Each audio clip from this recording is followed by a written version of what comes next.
Hello, welcome to PlayStation Access. I'm Nathan, I'm here with Hollie. Hello. It's different this week. I know, I'm not Dave. You're not Dave, and we're in a different place. God, Yeah. you're so different to Dave. We are in Quakecon. We're in Dallas in Texas. It's so hot here. It is literally, we went Pokemon going outside and Nathan did about 3 minutes. I'm before burning. Go inside, go inside. I'm sizzling. I feel like when you lean against the chip shop counter. It's a measure of heat.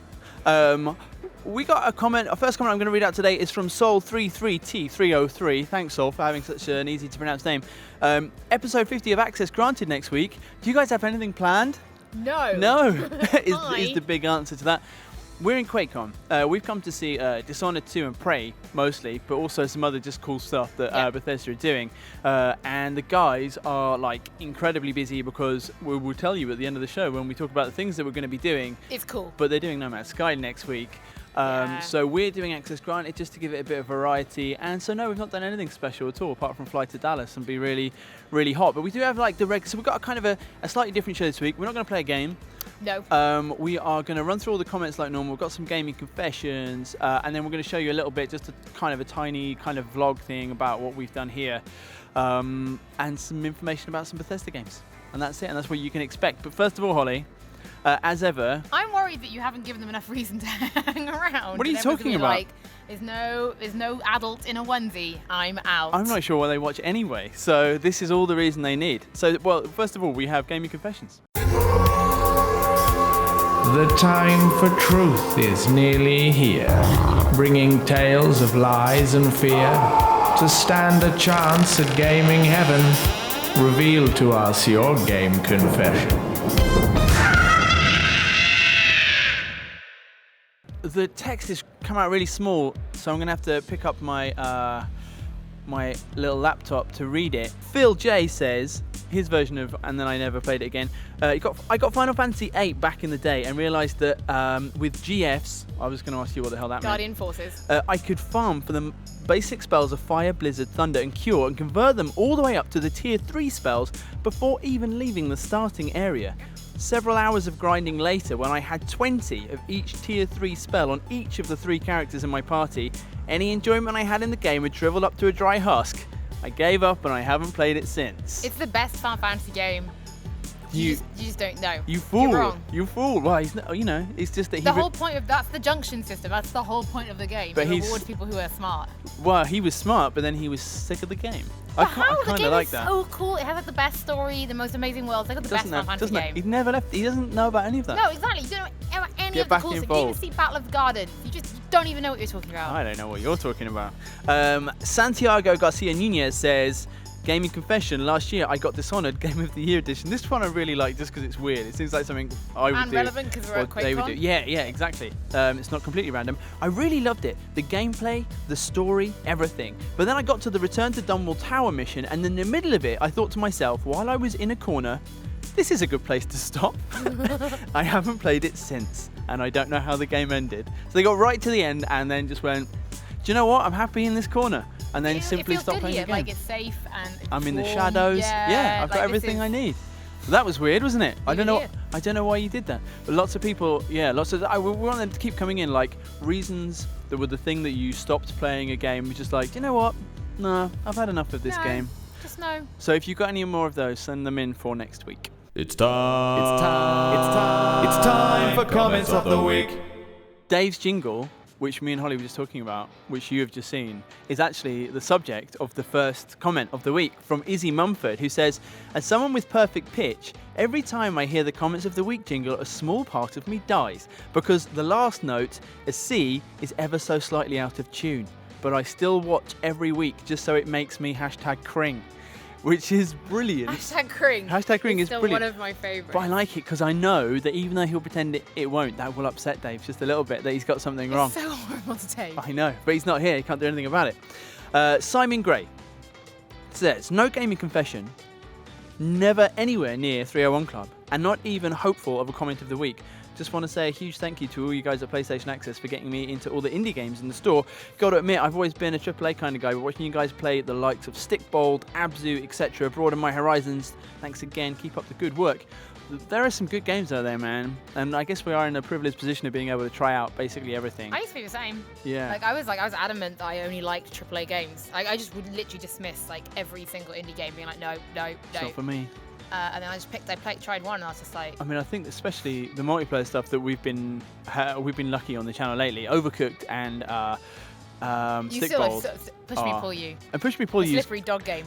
Push Me Pull You is amazing, but I don't like it. I find it so gross? weird. Yeah, it's gross and kind of massively frustrating to actually play as well. Like, because it's really like angry. trying to fight your way out of a giant rubber tube. It's weird. It's really creepy. So thank you very much, Simon. Jack Bradshaw says, "Are you guys going to EGX in September?" Which is a question I've left for you to answer. We are going to EGX in September. The whole team should be there for the whole time. Maybe. You will be working. Maybe. You will be working. So yeah, we should be there for the whole lot. I will definitely be there. Basically, I think the plan is for us all to be there definitely on Thursday and Friday, and Yeah. then hopefully as much of the weekend as possible. So That would be you know, ideal. and we should be in like public-facing activities. Yeah. Nothing's confirmed yet. Basically, just keep following us on Twitter, and we'll be telling you what we're doing. There's still like loads of EGX stuff to sort of sort out as Yeah, well. But yeah, yes, lots of planning. I will definitely be there at But least. the question, the answer to your question is yes. Yeah, we that was are. really long, Yeah. pointless, drawn out. But yeah, we'll be there. Bradley Cole says, "I am now addicted to 10-Second Ninja X. I hate you. I've not been this angry yet obsessed with the game since Trials Fusion. And what can I say, man? It is a good game, isn't it? Although I have cleverly not played it since we did that video." I got sent a T-shirt and instructions on how to make like the T-shirt ninja, and I was Okay. like, dude, this was so like forums. No? I did not make a T-shirt ninja. Oh, it's like me never having my made any of desk. the paper animals from. I see. I knew you'd be shocked. I can't even I remember hate you Tearaway from sometimes. Tearaway. I finished Tearaway. We were talking about Tearaway yesterday about how the magical sun is like. It's always you playing your Vita like this. Look at the glorious world of Tearaway. Yeah. Not the mirror that makes it me. Nothing can be me. Okay, good. This is a very timely one. I should probably put this up top. Stephen Terry says, "Nate, don't go to Texas. Your fragile British skin will crisp up like a chip in the Texas sun." And it has done. I've been outside. I have literally went out for dinner. I've been to the gym twice, and I had to walk. There's like a 30-yard walk there outside, which has been like, that was bad. Do you know, it's like, what's that vampire movie with Ethan Hawke where like he has to run outside for a bit and he starts, like his skin starts smoking? It's like Buffy the Vampire It's Slayer like when that. Spike has to Yeah, run that's into the what you were house, saying. Yeah. or when he's driving the van and he has to wear his goggles because like Smoke we're coming not off him. we're not coping at all. Luke Smith said, "Thank God for a backlog of PS Access videos, a 12-hour wait and counting to have my appendix out would have been so boring otherwise." Man, I hope you're Dude, okay. I hope because like even I mean, it's though, better, like, it's better out than in once it's got all big and about to explode. But yeah, but it's still major abdominal surgery. yeah, it is. Yeah, I hope So you're okay, man. Yeah, I hope you're doing well. I hope Good you're luck, like a Luke. really cool scar that you have like a nice story that you can tell people how you got it. Peter Solfeld, who says Nate should make his own PS Access show, like Rob's Friday Features, where he just rants about The Witcher 3. And I think, yeah, I should. You should actually. And the good thing about this trip is that Holly really likes The Witcher as well. And so we've been chatting about it. And you know, actually, Rob really likes it. It's just Dave. it is literally just Dave who doesn't like The And he's a Witcher. misery guts about it. Rob, we had an actual argument in the office the other day, and we don't normally actually fight. No, you do. And me and Rob were talking about The Witcher, and Dave was like, "Oh, it's fine." And Rob was like, "You know, I don't complain when you and Nate talk about Deep Space Nine," which is the other thing we've been talking about. Why can't me and Nate talk about The Witcher? And we do have to talk about it in code. So we're all like, Are you serious? "Have you done that? Have you done the DLC? Like, Oh yeah, I you know am the bit with the finished. spoon? We were trying to talk Oh about." my god, the spoon bit is so good. and you can imagine And how. with the paper chase. Oh, paper chase. You know the paper chase? I don't think is that in the In the bank. Oh no, I've not done. Oh the my paper god, you chase. need to do the paper chase. It's ridiculous. Now I feel like Dave. Have you got the sword I've got loads of swords. from the lake? No. Oh my god. Stop spoiling things. I am like Dave. I hate this. You're miserable. Holly should have her own Witcher 3 show. And on that theme, have you had Nathan should stop talking about The Witcher. here are some more comments about The Witcher. Well, I thought I'd put them in because Dave isn't here to stop me. So Edward Alvarez says, The Witcher 3 is massive. I'm still in the beginning. I think I need to make a bomb to get this monster off this ledge. Any help would be appreciated. I actually got stuck there as well, and I had to look that one up on YouTube. Yeah, you have to make a bomb. There's a couple you can make. The alchemy system and the bomb making system is much improved now from at launch. So if you go in there, it will tell you what bits you need. And then if you really can't find them, then, I mean, you should be able to find them from herbalists or alchemists, vendors. But you can have a look online. And then once you get it, you equip the bomb. You have to go into that cave. I remember the exact kind of cave that it was. You don't throw it from the outside. You go inside. You look up to the right, and you can't. If you've got cat potion, you can kind of see in there. You just toss it up, and that will kind of disturb the whatever it is. Martin Welbach says, "Great show, guys. Hi from Canada. Just picked up The Witcher yesterday. Thanks, Nath. You're all awesome in your own ways, lol. I never miss a show. Keep up the great work." Yay! I hope you really enjoy The Witcher. I've been getting a lot of people texting me saying, because you've been banging on about The Witcher so much, I have finally bought it. And you know what? I don't think you can go wrong. It's in the summer sale at the moment. And like, the DLC is the best DLC I think I've ever played for a game. It's Which ones have you done? So I have done all of Hearts of Stone, and Which was incredible. About 10 hours into. Like, especially the one bit, it was just so funny. Loads of it's We're funny. still talking in code. Yeah, exactly. No, so sorry to everyone. But what I really liked about Hearts of Stone is that the best thing for me about The Witcher is just Geralt wandering the countryside and getting involved with stuff. Yeah. I know you feel a bit different because you played Witcher 2, but like all the sorceresses and the romance and Dandelion. Honestly, if Dandelion drowned, I would not be sad. I was kind of. Just shut up and read the books. I've actually listened to some of the audiobooks now, Holly. So some of the audiobooks. Yeah, that's right. Oh my god. I'm not going to read it, but if I'm walking a place and someone is reading it to me, then that's different, isn't it? Then I'm not so much of a massive. The incredible. Like, Triss is fantastic. The whole thing about oh my god, read the books. About the 14 and all of that. That's kind of where I'm at now. Like an early stage. I kind of get Yen, but basically what I like about it is just Geralt and him kind of being in this war-torn environment. And what I really like about the DLC is its position, and the storyline is just Geralt gets mixed up in some cool stuff. Yeah, like it's not like you don't have to do it. Doesn't have all this lore kind of hanging fits. off. Yeah. But there is some lore. So like Heart of Stone, so the red-headed girl. Yeah. She's from Witcher 1. Yeah, I so kind of figured. So it does all kind of come back around. They should do another DLC where there's a lady that you can't have sex with. That would be, completely groundbreaking, wouldn't it? I literally, there's no one else I'd romance apart from Yen. And even though Triss is my absolute favourite, like, I don't want to. You end up going like, just stop it. And you're letting them down constantly. I guess if you look like Geralt, you would be. Right, anyway, simple exploding maybe. This is because we don't have one-on-onesie this week. I don't know if you saw last week, Holly, but we were... I do have to watch it every week. We were considering doing like a retro one-on-onesie. Yeah, one versus PS one-on-onesie. And Simple Exploding Maybe has said, after classic PS one-on-onesie, are we going to get a slightly more R-rated PS2 become onesie? Which is quite a good joke. That's amazing. But no, we're not. and never suggest anything like that again. That's awful. So we don't have one-on-onesie this week. We don't have a game this week. But here is a little look at what we've been up to at Quakecon. Nathan, we're here. We're at Quakecon? We're at Quakecon. We're at Quakecon, I know. Nathan's such a massive Doom fan, they've let us come to Quakecon.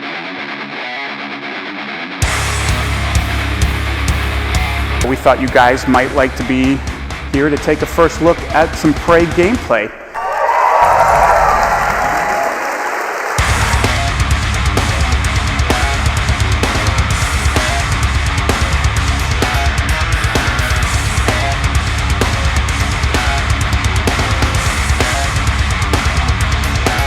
We're in the part where you can people bring their own computers, their own PCs. The builds are incredible. It's nuts. They're going to be setting up. I'm going to come here. We'll show you at night. Yeah, we will show you. With all like the neon and stuff. There's just like crates of energy drinks being carried around. Yeah. Everyone's just shouting balls, and it's great. Yeah. I feel so at home. They've got the skills to know when it's time to watch our next video. They're the ones we love. 301 Club. Better than the comments above. 301. So 301 Club, Holly. This is it. Yeah, I've got to say I was slightly disappointed with the entries this week. Wow. They weren't brilliant. Oh, I'm often disappointed. It's really hard because you are often disappointed in people. People rush. You're really hard to impress. They rush to the comments. Yeah. They have to get in there, and so most of the comments are rubbish. So what we've got this week? Elliot Brimble says #301 Club. 3 weeks going. feeling so good about my life. I like how much it means to people. It's exciting. Thomas Taylor Mestus says, what the what? I somehow made the 301 Club? This is something I never thought could happen. I'm almost way too late to get on here on the west coast of the US. Cheers to the great channel, and greetings from Portland, Oregon. #Rob Army. And you were so close. Almost. You just lost it there at the end. Right at the end. Look, Rob yeah, Army, the one just- person who, you know, isn't, well, he's not here this week, is he? Not to defend himself anyway. I was going to say he's never on Access Granted, but he was on like 2 weeks ago. Best place when they normally feel access granted, like you have like Jackson and Nathan on the sofa, and then Rob's just sort of off in that direction. Yeah, he is. He's like he's having like on this rudimentary empty commentary and eye rolls. Sometimes he just turns around and gesticulates. But the winner this week, and indeed the king of 301 Club, is Tom Cranfield, who says 342 views. I now appreciate what it takes to be the 301 Club king. Curse Stranger Things. I was waiting for the video to be uploaded today, and it distracted me. And I've decided to let him be the king anyway. That literally breaks the rules. I know, yeah, we're having a constitutional crisis, but I really like Stranger Things, so I'm just going to let him be the king. No, you can't. I can. No, you I can. Look, can't. I've done Jackson it. would be so mad. I've done it now. Jackson will be so mad. He's mad about everything anyway. He's going to be so mad about The Witcher. He's going to be so mad. Like the thing that you do that you've just decided is now like 342 Club. People don't even understand what the 301 Club. Well, that's not the point, How it though, works. Is it? No one understands it. It's fine. Not the point. And how happy is How hoppy? How happy is Tom now? How hoppy is Tam now? So congratulations, Tom. Congratulations, you've destroyed the entire system. You've made this meaningless. So final thing, all we have to talk about is coming up this week. And you guys will be unsurprised to know that we're going to have some Quakecon videos. Funnily enough. Quite a lot, actually. So at Quakecon, they do like a cool live stream where they kind of have like a bit of a keynote, and they tell people what's going on with Bethesda, and then they shut down the live stream, and then they show the people who are here in person some cool stuff about their upcoming games. So we got to see some footage of Prey and Dishonored 2, which you guys will not have seen yet. No. That will make its way out in the world eventually. Although I remember with the Doom gameplay, a couple of years ago, that didn't come out for ages. I was really annoyed that I wasn't here. It was basically how I really wanted to come this year. But we've got videos where it's almost like you were here. Because we have that much detail. We go through it in excruciating detail with no footage to support us, so you just have to look at our faces. And just pretend that everything we're saying is real and good and true. Exactly. And then we've got interviews with Harvey Smith and Rolf, I can't say his name, Just call him Raph. Raph from Arcane Studios, who are the co-creative directors, and they are in charge of, one of them is in charge of Prey, and the other in charge of Dishonored 2. We've got interviews with those guys too for more detail about the game, going beyond the gameplay. And that's kind of it from Quakecon. There's a game out this week, just a little space adventure. So we've got some videos about that too. One of them's really stupid, and the others are quite fun. There could be Actually, two of them are we're stupid. super busy now, aren't we? Yeah. Like this is like hyper time for PS Access. Like we're like never in the country. After No Man's Sky, that's like it until like September for us. Yeah. So this week we're kind of we're doubling down with videos this week. So there's going to be 2 videos out most days. We're going to have QuakeCon. It's like a QuakeCon No Man's Sky sandwich. Yeah. And then we're at Gamescom next week. And then we begin a month of traveling to different places. Yeah, and seeing I don't different think I'm games. ever in the country. Comments were good this week. Don't forget next week, send us your gaming confessions. Tell us why you quit games early. Say interesting stuff to get to be the king of the 301 Club. And just any comments you've got about anything on the channel, let us know. Do subscribe, and we'll see you next week.